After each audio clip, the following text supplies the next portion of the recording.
비용 적게 들고 실이 큰 선임이라는 말은 싸게 맡긴다는 뜻이 아니라 사건을 어떻게 설계하느냐의 문제에서 시작됩니다.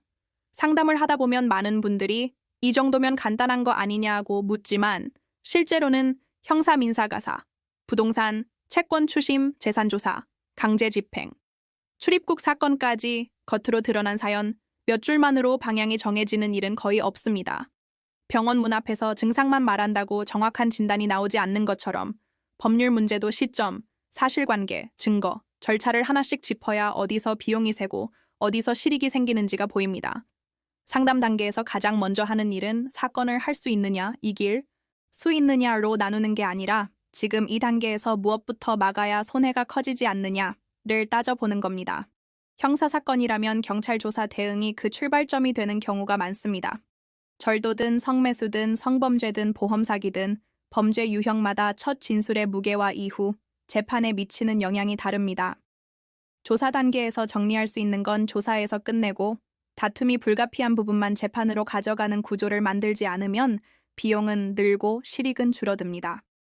이 과정에서 성공보수를 전제로 결과만 바라보는 게 아니라 사건 자체에 집중해 어디까지 책임지고 갈 것인지가 처음부터 정해져야 합니다.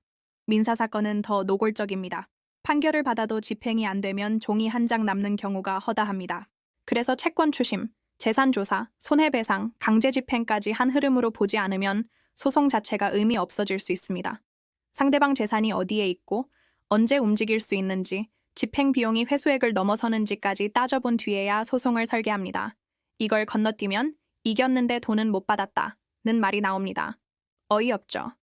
그래서 결과보다 집행 가능성을 먼저 보는 판단 구조가 중요합니다. 부동산 분쟁이나 전세 사기 사건도 마찬가지입니다. 계약서 한 장만 놓고 싸우는 게 아니라 계약 구조와 권리 관계를 함께 봐야 합니다. 공인중개사 자격을 바탕으로 실제 거래 현장에서 어떤 부분이 흔들렸는지, 보증금 회수가 가능한 경로가 있는지를 같이 검토해 왔습니다. 겉으로는 비슷해 보여도 권리 순서 하나로 결과가 갈리는 경우가 많습니다. 상식적으로 납득이 어렵게 느껴질 수 있지만 구조를 알면 대응 순서가 달라집니다. 가사 사건에서는 감정이 앞서기 쉽습니다. 이혼, 재산 분할, 양육권, 성년 후견 같은 사안은 한 번의 결정으로 끝나지 않고 이후 분쟁으로 이어지는 경우가 많습니다.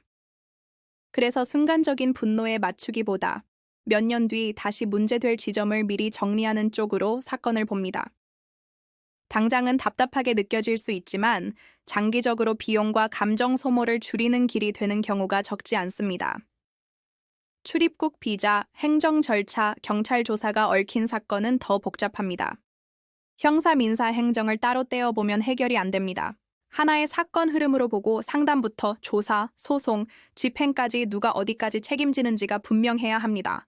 중간에 사람이 바뀌면 설명 비용과 시행착오가 쌓이기 마련입니다. 이걸 줄이는 게 결국 의뢰인 입장에서 실익입니다. 말이 안 나오죠 싶은 상황도 구조를 정리하면 대응 순서가 보입니다.